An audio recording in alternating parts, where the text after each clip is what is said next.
अस्सलामुअलैकुम, welcome to my channel kitchen with Arusa. कैसे हैं आप सब? मैं उम्मीद करती हूँ आप सब खैरियत से होंगे। आज मैं आपके लिए लेकर आई हूँ बहुत मज़ेदार और बेहतरीन सालन की रेसिपी। आज हम बनाएंगे बहुत ही मज़ेदार शलजम की रेसिपी। ये बहुत ज़्यादा आसान और मज़ेदार बनती है और बिल्कुल डिफरेंट तरीके से मैं आपको इसको बनाना बताऊँगी। अगर आपके घर पर आलू और शलजम का सालन शौक से नहीं खाया जाता तो एक दफ़ा मेरी इस रेसिपी को ट्राई करें। यकीन करें कि आपके घर वाले इस रेसिपी के फ़ैन हो जाएंगे। हर घर में सालन बनता ही है, लेकिन मैं आपको थोड़े से डिफरेंट तरीके से बताऊंगी कि किस तरह से आप शलजम जो है वो बहुत ज़्यादा जायकेदार बना सकते हैं। इसमें हल्की सी एक कड़वाहट सी होती है जो कि खाने में बिल्कुल भी अच्छी नहीं लगती। तो आप मेरी रेसिपी को ट्राई करें, यकीन करें कि आपकी रेसिपी बहुत ज़्यादा अच्छी बनेगी। रेसिपी स्टार्ट करने से पहले अगर अभी तक आपने मेरे चैनल को सब्सक्राइब नहीं किया तो प्लीज़ मेरे चैनल को लाइक शेयर और सब्सक्राइब ज़रूर कीजिएगा। चलिए रेसिपी बनाना स्टार्ट करते हैं। सबसे पहले कढ़ाई के अंदर मैंने आधा कप ऑयल शामिल किया है। ऑयल को अच्छे से गर्म करने के बाद इसमें 2 अदद दरमियाने साइज़ के प्याज काट कर वो शामिल करेंगे। प्याज हमने अच्छे तरीके से इसमें पकाने हैं। बहुत ज़्यादा इनमें हम गोल्डन कलर नहीं लाएंगे। जब ये हल्के हल्के गोल्डन होना शुरू हो जाएंगे हमने इनको तब तक पकाना है। ये रेसिपी बहुत ज़्यादा मज़ेदार बनेगी, इसको ज़रूर ट्राई करिएगा और बहुत ज़्यादा ये झटपट तैयार हो जाती है। अब यहाँ पर मैंने 5 से 6 हरी मिर्चें ली हैं, 3 से 4 लहसुन के जवे मैंने लिए हैं। यहाँ पर मेरे पास लहसुन जो है वो बड़े वाला है तो इसमें थोड़ा शामिल करेंगे और 2 अदद इसमें अदरक के टुकड़े लेंगे। यहाँ पर मेरे पास ये हैंड चॉपर है, इसमें अच्छे तरीके से इसको चॉप कर लेंगे। ये चॉपर बहुत ज़्यादा हेल्पफुल होता है और आसानी से आप कोई भी चीज़ इसके अंदर चॉप कर सकते हैं। बहुत ज़्यादा ये महंगा भी नहीं आता, बाज़ार से तकरीबन 300-350 का ये आसानी से मिल जाएगा। बहुत ज़्यादा ये हेल्पफुल है। अब देख रहे हैं कि कितने अच्छे तरीके से इसने तमाम चीज़ों को चॉप कर दिया है। अब यहाँ पर प्याज जो है वो हमारे हल्के हल्के गोल्डन ब्राउन होना शुरू हो गए हैं। अब यहाँ पर इसके अंदर जो हमने मसाले चॉप किए हैं वो इसमें शामिल करेंगे। कोई भी सब्ज़ी अगर आप बनाएं तो उसमें पेस्ट की बजाय अगर आप इस तरह से दरदरा सा कुटा हुआ मसाला आप इसमें शामिल करेंगे तो बहुत ज़्यादा ये खाने में मज़ेदार लगता है, उसका टेस्ट भी बहुत ज़्यादा इन्हेंस होता है। अब यहाँ पर आप देखें कि मसाले शामिल करने के बाद इसको तकरीबन 2 से 3 मिनट के लिए अच्छे से भून लेंगे। अब यहाँ पर मैंने 1 अदद बड़े साइज़ का टमाटर वो काट कर इसमें शामिल किया है। अभी इसमें हम पानी शामिल नहीं करेंगे। ये अच्छे तरीके से जब भून जाएगा तो इसमें हम थोड़ा सा पानी अब शामिल करेंगे ताकि टमाटर जो है वो अच्छे तरीके से सॉफ्ट हो जाए।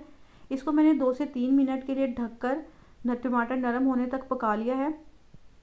अब आप देख रहे हैं कि 2 से 3 मिनट में ये टमाटर जो है वो हमारे अच्छे तरीके से सॉफ्ट हो गए हैं। अब चम्मच की मदद से इनको अच्छे तरीके से इस तरह से मैश कर लेंगे।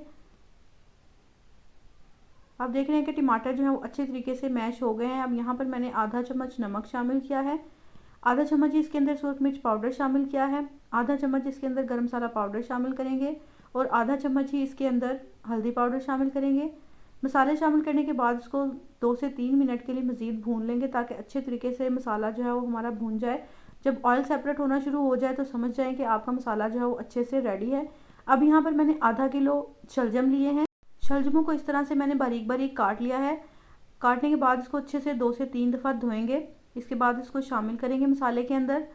बहुत ज़्यादा ये मज़ेदार और झटपट तैयार हो जाती है और वो लोग जिनको शलजम बिल्कुल भी पसंद नहीं वो एक दफ़ा ये रेसिपी ज़रूर ट्राई करें। अब यहाँ पर एक सीक्रेट चीज़ जो कि कोई भी नहीं बताता, अब यहाँ पर शलजमों की जो हल्की सी एक कड़वाहट होती है, ये कसैलापन सा होता है, उसको ख़त्म करने के लिए यहाँ पर मैंने 1 चम्मच चीनी शामिल किया है। चीनी शामिल करने से जो शलजमों के अंदर एक कसैलापन सा होता है वो बिल्कुल ही ख़त्म हो जाएगा और इनका टेस्ट जो है बहुत ज़्यादा इन्हेंस हो जाएगा। अब यहाँ पर मैंने 2 से 3 मिनट के लिए शलजमों को अच्छे तरीके से भून लिया है। अब मेरे पास यहाँ पर 3 अदद आलू हैं दरमियाने साइज़ के, वो मैंने काट कर शामिल किए हैं इसके अंदर। अब यहाँ पर एक और चीज़ जो कि शलजमों के अंदर बहुत ज़्यादा मज़ेदार टेस्ट लेकर आती है वो है पालक। यहाँ पर मैंने आधी प्याली पालक शामिल की है। बिल्कुल इसमें पालक थोड़ी सी शामिल करेंगे, इससे बहुत अच्छा एक टेस्ट आएगा। पालक शामिल करने के बाद इसको मज़ीद 2 से 3 मिनट के लिए हमने भून लिया है। अब यहाँ पर मैंने आधा कप पानी शामिल किया है। पानी इसमें बहुत ज़्यादा हम शामिल नहीं करेंगे क्योंकि शलजमों के अंदर भी पानी होता है, तो जब हम इसको दम पर लगाएंगे तो थोड़े से पानी में ही अच्छे तरीके से ये सॉफ्ट हो जाएंगे। अब यहाँ पर मुट्ठी भरकर हम हरा धनिया शामिल करेंगे और 3 से 4 हरी मिर्चों को दरमियान से कट लगाकर वो इसके अंदर शामिल करेंगे। बहुत ज़्यादा इसका अच्छा सा एक फ्लेवर आएगा। हरी मिर्ची शामिल करने के बाद इसको मैंने ढककर तकरीबन 10 से 15 मिनट के लिए दम पर लगा दिया है, बिल्कुल हल्की आंच पर, ताकि शलजम और आलू जो हैं वो अच्छे तरीके से नरम हो जाए। अब देखें कि तकरीबन 12 से 15 मिनट के अंदर ही सालन जो है वो हमारा बनकर तैयार है। अब देख रहे हैं कि पानी भी अच्छे तरीके से खुश्क हो गया है और शलजम और आलू भी हमारे अच्छे तरीके से नरम हो गए हैं। इसको थोड़ी सी तेज़ आंच करके इसका बिल्कुल जो थोड़ा बहुत पानी रह गया है उसको अच्छे तरीके से ड्राई आउट कर लेंगे। जब घी जो है वो सेपरेट होना शुरू हो जाएगा, इसको हमने तब तक भूनना है। तकरीबन 4 से 5 मिनट लगेंगे, सारा पानी जो है वो अच्छे से खुश्क हो जाएगा। अब इसको डिश आउट करेंगे। बहुत ज़्यादा मज़ेदार लगते हैं। मेरी इस रेसिपी को ज़रूर ट्राई करिएगा और मुझे बताइएगा कि आपको मेरी रेसिपी कैसी लगी है।